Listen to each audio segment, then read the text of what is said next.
हे टीपोज, welcome back another video. और आज की वीडियो में बात करने जा रहे हैं भूल भुलैया 2 के बारे में। तो जानेंगे इसकी पूरी स्टोरी क्या है, पर्सनल रिव्यू भी देने वाला हूँ इस वीडियो में। इतने आप चैनल को सब्सक्राइब ज़रूर कर लेना और बेल आइकन का बटन दबा देना लेटेस्ट अपडेट के लिए, क्योंकि ऐसे ही आपको मूवी एक्सप्लेनेशन और मूवी रिव्यू की वीडियो मिलती रहेंगी। और इस मूवी में आपको एक ट्विस्ट भी मिलेगा जिसे देख के मैं भी शॉक हो गया था। तो फिलहाल शुरू करते हैं, let's start with story time. Movie की स्टार्टिंग में हमें मंजुलिका दिखाई जाती है, जो कि एक आत्मा है और उसे एक रूम में कैद करा जा रहा है।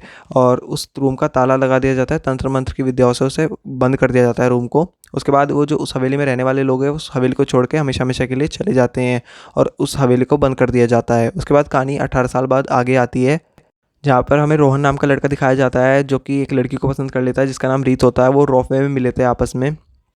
रोहन एक्चुअली दिल्ली जा रहा होता है और रीत भी दिल्ली जा रही होती है वाया चंडीगढ़। उसके बाद वो बस पकड़ने के लिए जाते हैं तो रोहन वहाँ पर भी आ जाता है। वो एक्चुअली फ़ोन देने आया हुआ होता है रीत का, जो कि उसके पास रह गया होता है गलती से। बाद वे बस में ट्रैवल कर रहे होते हैं तो रोहन कहता है लो अपनी भाभी से बात कर लो। रीत कहती है तुम्हें कैसे पता मेरी भाभी के बारे में। उसके बाद वो अपनी भाभी को फ़ोन मिलाती है और बात करती है। एक्चुअली में रीत की शादी होने वाली है, क्योंकि उसकी अब पढ़ाई पूरी हो चुकी है। एक सागर नाम के लड़के से शादी होने वाली है, लेकिन वो उसके लिए बिल्कुल एक्साइटेड नहीं। उसके फैमिली मेम्बर्स बहुत एक्साइटेड है, जैसे उसकी भाभी और उसकी बहन बहुत एक्साइटेड है।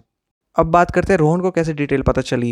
एक्चुअली उसने रीत का फेसबुक अकाउंट चेक किया था, जहाँ से उसने सारी डिटेल निकाली। फिर रीत भी उसकी फेसबुक अकाउंट की डिटेल देख के सारी चीज़ें बता देती है उसके बारे में। रोहन बहुत शौक हो जाता है। फिर रोहन और रीत आपस में और पर्सनल बातें करते हैं, जैसे कि रीत जो है एक मेडिकल स्टूडेंट है जिसने अपने 4 साल पढ़ाई पूरी कर लिया। अब उसकी शादी होने वाली है। रोहन एक ट्रैवलर है जो अलग अलग सिटी ट्रैवल करता है। उसके बाद रोहन कहता है चलो मैं तुम्हें यहाँ एक फेस्टिवल में ले जाता हूँ, और बस तो तुम्हें और भी मिल जाएगी। 2:30 बजे वाली बस छूट गई तो कोई बात नहीं, आगे और बस मिल जाएगी चंडीगढ़ जाने के लिए। लेकिन रीत मान जाती है उसके लिए और वो दोनों सेलिब्रेट करने के लिए चले जाते हैं। उस फेस्टिवल को पूरा एंजॉय करने के बाद जैसे ही वो वापस आते हैं तो एक पुलिस ऑफिसर उनको बताते हैं कि जो 2:30 बजे बस जाने वाली थी चंडीगढ़, उसका एक्सीडेंट हो गया, वो खाई में गिर गई, सारे लोग मर गए। उस रीत ये सब सुन के बहुत शौक हो जाती है। अब रीत की फैमिली को तो यही पता था कि वो 2:30 बजे वाली बस में जा रही है, तो वो जैसे ही फ़ोन मिलाती है तो कुछ टेक्निकल प्रॉब्लम की वजह से रीत को तो अपनी फैमिली मेम्बर्स की आवाज़ आ रही होती है फ़ोन में से, लेकिन उसकी आवाज़ नहीं जा रही होती है। एक्चुअली में हुआ ये था कि जैसे जो रीत का हस्बैंड होने वाला था सागर, उसे उसकी बहन पसंद करती है त्रिशा। मतलब कि जो रीत की बहन है त्रिशा, वो सागर को पसंद करती है। वो आपस में शादी करना चाहते हैं और रीत तो वैसे भी एक्साइटेड नहीं है शादी के लिए। तो रीत कहती है कि उन्हें तो पता ऐसा ही लग रहा है कि मैं मर चुकी हूँ, तो मैं एक काम करूँगी, मैं इतने छुपी रहूँगी, इतने सागर और त्रिशा की शादी नहीं हो जाती। अपनी बहन की खुशी के लिए मैं इतना तो कर ही सकती हूँ। वो रोहन को भी कहती है कि तुम मेरे साथ राजस्थान चलो। उसके बाद वे दोनों राजस्थान जाते हैं और छुपने के लिए वे पुरानी हवेली में जाते हैं जिसमें मंजुलिका भी कैद थी। रोहन इस हवेली को देख के बहुत ज़्यादा डर जाता है, पैनिक हो जाता है बिल्कुल। और फिर जैसे ही वे धीरे धीरे एक्सप्लोर करते हैं उस हवेली को, काफ़ी बड़ी हवेली होती है। फिर एकदम अचानक लाइट खुल जाती है हवेली की। रोहन डर जाता है ये कैसे हुआ। उसके बाद छोटा पंडित ये देख लेता है कि उस हवेली की लाइट खुली हुई है, पुरानी हवेली की, जिसमें कोई जाता भी नहीं है, और वो डर जाता है पूरा। ये बात वो ठाकुर साहब को बताता है, यानी कि रीत के फादर को, कि उस हवेली में ऐसा ऐसा हुआ है, लाइट खुल गई है, कोई तो है उस घर में। और तो उसके बाद मतलब जो रीत की भाभी होती है वो कहती है किसी ने मंजुलिका का गेट तो ओपन नहीं कर दिया। उसके बाद रीत अपने चाइल्डहुड के बारे में बताती है, कैसे उसकी जो भाभी है उसके सर पे तेल लगाती थी, उसके फादर उसे झूला झुलाते थे, चाचा गेम्स खेलते थे। यहाँ सारी फैमिली चल देती है उस हवेली की तरफ। रोहन देखता है कि सारे मेम्बर्स आ रहे हैं, एकदम वो भागते हैं और छुपने की कोई जगह ढूंढते हैं। एक्चुअली में उन्हें जगह कुछ नहीं मिलती, तो रोहन तो एक सोफे पे बैठ जाता है, रीत छुप जाती है। रोहन एक्टिंग करने लगता है तो रीत के फादर पूछते हैं कौन हो तुम, अरे यहाँ क्या करने आए हो। रोहन कहता है कि आपकी बेटी रीत मुझे यहाँ पर लेके आई है। वो उनसे झूठ बोलता है कि मैं डेड पीपल्स को देख सकता हूँ, मतलब उनसे बातें कर सकता हूँ, और आपकी रीत मुझे यहाँ पर लेके आई है। रीत के फादर कहते हैं तुम झूठ तो नहीं बोल रहे हो। तो रोहन कहता है कि देखो आप उसको झूला झुलाया करते थे, भाभी उसकी तेल लगाया करती थी सर में। ये सब बातें सुनकर उन्हें एक तरह से यकीन हो जाता है कि हाँ, कि ये बंदा सच कह रहा है। उनके दिमाग में एक और डाउट हुआ था कि मतलब रीत हमारे घर में क्यों नहीं आई, इस हवेली में क्यों आई। तो रोहन फिर झूठ बोलता है कि उसकी एक आखिरी इच्छा थी कि वो इस हवेली में रहे सबके साथ, क्योंकि ये उसकी चाइल्डहुड की जगह है। तो सारे फैमिली मेम्बर्स मान जाते हैं इस हवेली में रहने के लिए। तो रीत बहुत खुश होती है। वो कहती है तुम अगर कन्विंस कर सकते हो यहाँ पे रहने के लिए, फिर तो तुम सागर और त्रिशा की शादी के लिए भी उन्हें कन्विंस कर सकते हो। उसके बाद यहाँ हवेली की साफ़ सफाई शुरू हो जाती है। इधर रीत की तेरामी चल रही होती है और वो अपनी तेरामी में खाना खाई जा रही है। उसके बाद वो रोहन को कहती है जाओ मेरी फैमिली को मनाओ प्लीज़ सागर त्रिशा की शादी के लिए, मैं अपनी फैमिली को उदास नहीं देख सकती। उसके बाद रोहन जाता है और कहता है कि मतलब रीत की एक और इच्छा थी, आखिरी इच्छा, कि सागर और त्रिशा की शादी हो आपस में। शादी का प्रोग्राम वैसे ही चला जैसे चल रहा था। त्रिशा से पूछता है, वो भी हाँ कह देती है। और सागर से पूछता है, वो भी हाँ कह देती है। वो तो पहले इंटरेस्टेड थे। तो ये मैटर भी सॉल्व आउट हो जाता है और रीत बहुत खुश हो जाती है, उसकी फैमिली मेम्बर्स मान जाते हैं शादी के लिए। फिर सागर और त्रिशा रोहन के कमरे में आते हैं, वो कहते हैं हम रीत को थैंक्स कहना चाहते हैं, हम आपस में प्यार करते थे। तो रोहन कहता है उसे सब कुछ पता है, तुम जाओ बस यहाँ से। उसके बाद एक डरावना सा सीन आता है जहाँ पे रोहन सो रहा होता है और उसकी एकदम आँख खुल जाती है। एक कौवा उसकी तरफ घूरे जा रहा होता है। उसके बाद अचानक गेट खुलता है और एक आदमी ना मंजुलिका के रूम की तरफ जा रहा होता है। रोहन भी उसके पीछे पीछे चला जाता है। उसके बाद जैसे ही रोहन उसको पलटता है, वो रोहन निकलता है। पीछे भी रोहन खड़ा हुआ होता है, आगे भी रोहन, पीछे भी रोहन। उसके बाद वो जैसे वो होश में आता है, भाभी आती है उसकी रीत की। वो उसको समझाती है आइंदा कभी भी इस रूम के पास मत आना, मंजुलिका बहुत खतरनाक है। उसके बाद अब तुम्हें पता ही है रोहन एक ढोंगी बाबा बन चुका है। तो उसके बाद गांव के मेंबर्स आने लगते हैं, मतलब एक लोग आने लगते हैं। गांव के प्रधान जी आते हैं, वो कहते हैं कि मैं अपने माता जी से बात करनी है, वो मर चुकी हैं और उन्होंने सोना छुपा रखा कहीं, तो बताओ कहाँ पे होगा। अब रोहन घबरा जाता है, उसे कुछ पता ही नहीं होता एक्चुअली में सब के बारे में। वो उसे लॉक करके चले जाते हैं। यहाँ पे जो पंडित जी होते हैं स्कीम लगा के बैठे होते हैं रोहन को डराने की। तो एक बंदर सा रख देते हैं जो भूतिया सी आवाज़ निकाल रहा होता है, लेकिन रोहन इस चीज़ को ढूंढ लेता है और गुस्से में फेंक के मार देता है। तो सामान सा गिरने लगता है काफ़ी सारा, जैसे अलमारी गिर जाती है एकदम अचानक, और ऊपर से एक पोटली आके गिरती है जिसमें वो सोना छुपा हुआ होता है। काफ़ी सारा सोना निकलता है उसमें। रोहन को तो यही चाहिए था और उसे जो चाहिए था मिल गया। और जैसे वो सारा सोना बाहर लाता है, लोगों का और विश्वास बढ़ने लगता है इस चीज़ पे। रोहन को बहुत ज़्यादा इज्जत देने लगते हैं। रोहन बन चुका है अब यहाँ पे रू बाबा, और इन पंडित जी का यहाँ पे धंधा ही बंद हो जाता है बिल्कुल। उसके बाद रीत रोहन को ढूंढने के लिए बाहर आती है, बुला मतलब पुकार रही होती है। तो एकदम यहाँ पे एक छोटा बच्चा आ जाता है, देख लेता है रीत दीदी तो जिंदा है, और वो सबको जाके बता देता है कि मैंने रीत दीदी को देखा है, वो जिंदा है। पहले तो सब शौक हो जाते हैं। उसके बाद रोहन कहता है कि बच्चों में भगवान का वास होता है ना, तो शायद इसलिए दिख गई हो। उसके बाद वो उस छोटे बच्चे को डराता है कि अगर तुझे अगली बार रीत दीदी दिखी तो तुझे नीचे फेंक दूंगा।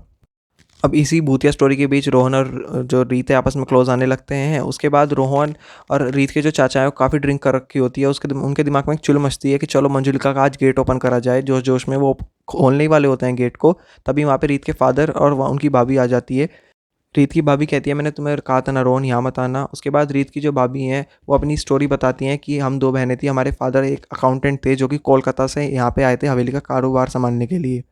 वे दो बहनें थी, मतलब कि अंजुलिका और एक मंजुलिका। तो जो रीत के फादर थे, मतलब डांस तो वे दोनों अच्छा करती थी, मतलब कि कुछ भी काम करती थी उसके लिए अप्रिशिएट अंजुलिका को ही किया जाता था, मंजुलिका को नहीं। और मंजुलिका को इस चीज़ के लिए बहुत बुरा लगता था। तो फिर उसने क्या किया, तांत्रिक विद्या सीखना शुरू कर दिया, जिससे उसके डैड उसे काफ़ी डांटते थे। उन्हें लगा कि वो सुधर जाएगी, लेकिन वो फिर भी इसी चीज़ को, तांत्रिक विद्या को सीखती रही। एक तरह से वो पूरी तांत्रिक बन चुकी थी मंजुलिका। अब मंजुलिका का एक क्रश भी था, मतलब कि वो जो जिन्हें वो पसंद करती थी वो तो एक कुंवर सा, मतलब कि ठाकुर सा के बेटे, और उन्हें काफ़ी पसंद करती थी। और फॉर्चुनेटली एक रिश्ता भी आ गया था, मतलब कि जो ठाकुर साहब रिश्ता लेके आए थे, लेकिन वो आया था सिर्फ अंजुलिका के लिए, वो मंजुलिका के लिए नहीं था।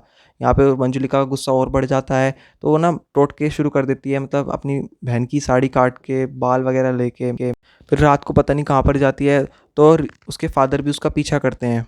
उसके बाद वो अपनी बहन की मतलब मारने की कोशिश करते हैं, टोटका सा कर रही होती है, ब्लैक मैजिक अपनी बहन के ऊपर। तो उसके फादर कहते हैं ये सब तुम क्या कर रही हो, अपनी बहन को मारना चाहती हो। उसके बाद जो मंजुलिका है गुस्से में अपने फादर को ही मार देती है। अंकल जी का खेल ख़त्म। यहाँ पे फिर वो अपनी बहन को मारने के लिए जाती है, उस पर अटैक कर देती है।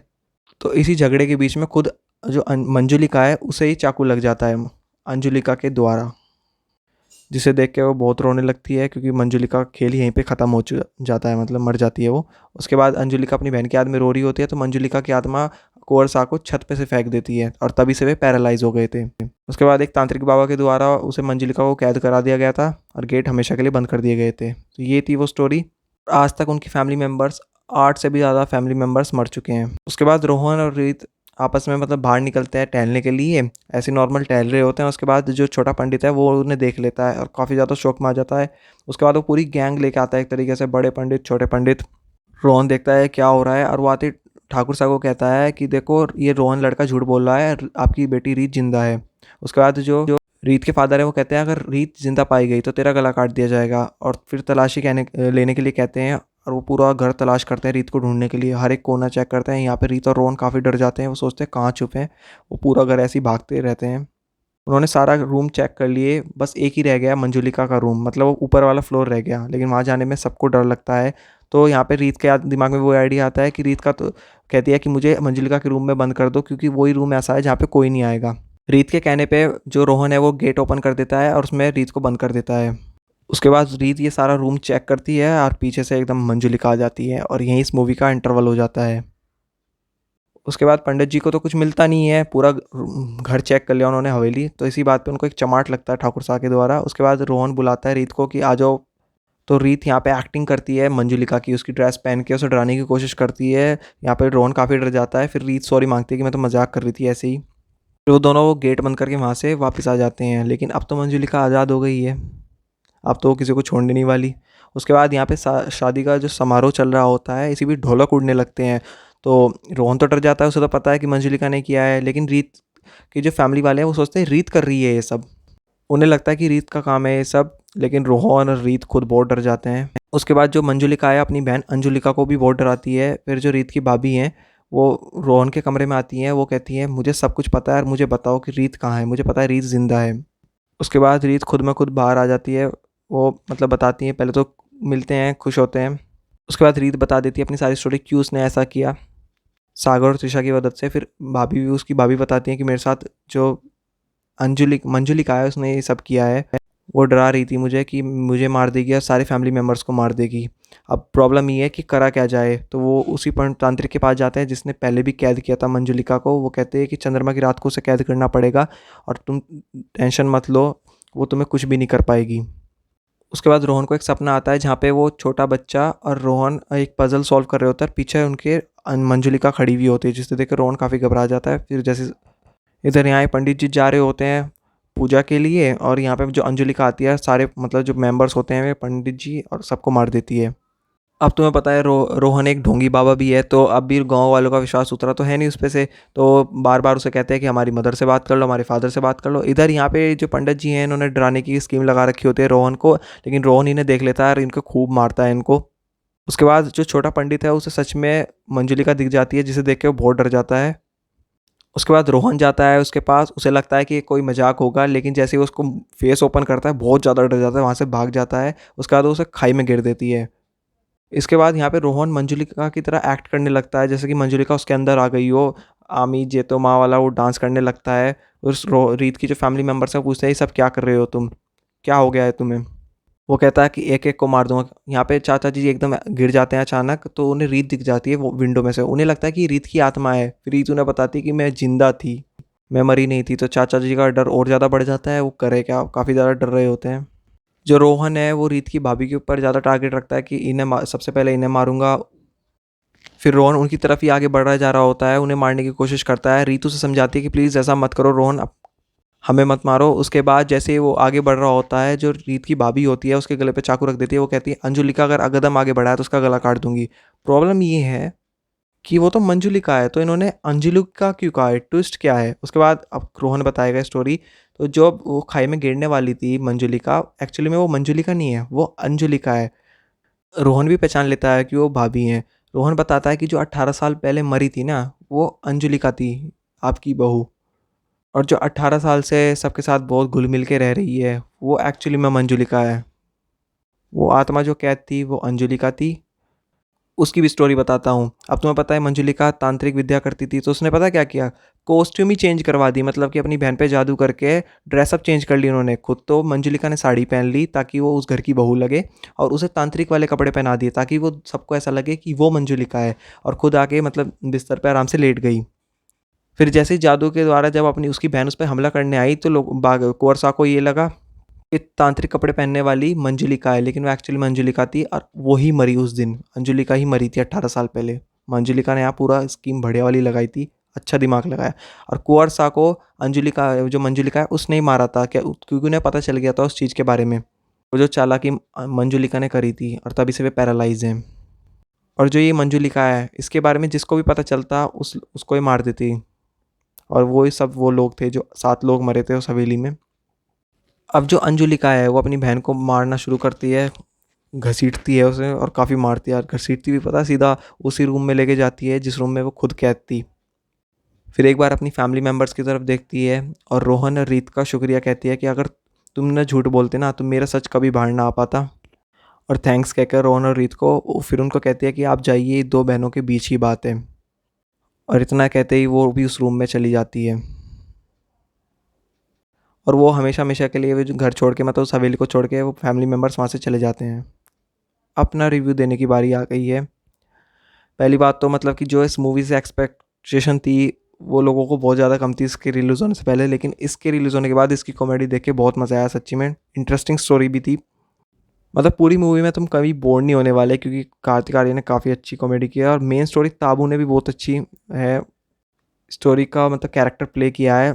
कियारा एडवानी का इसमें कुछ ज़्यादा खास रोल है नहीं, तुमने भी देख लिया होगा, इतना तो समझ लिया होगा जिन्होंने मूवी देख ली है ये वाली, कि कियारा का तो बस एक छुपने का रोल है, इससे ज़्यादा तो आई थिंक कुछ है भी नहीं। बाकी कार्तिक आर्यन की कॉमेडी और ताबू का जो वो डायन वाला रूप है बहुत अच्छा है। मतलब कि अब देखो बात करें भूल भुलैया 1 से, तो देखो उसमें अक्षय कुमार की एक्टिंग और विद्या बालन की वो तो एक लीजेंडरी एक्टिंग थी, उसमें तो अलग ही मज़ा आता। लेकिन इसमें भी तुम बोर नहीं होने वाले। मुझे तो पर्सनली बहुत अच्छी लगी कॉमेडी के तौर पे। तो आज के लिए इतना ही। Thanks for watching guys.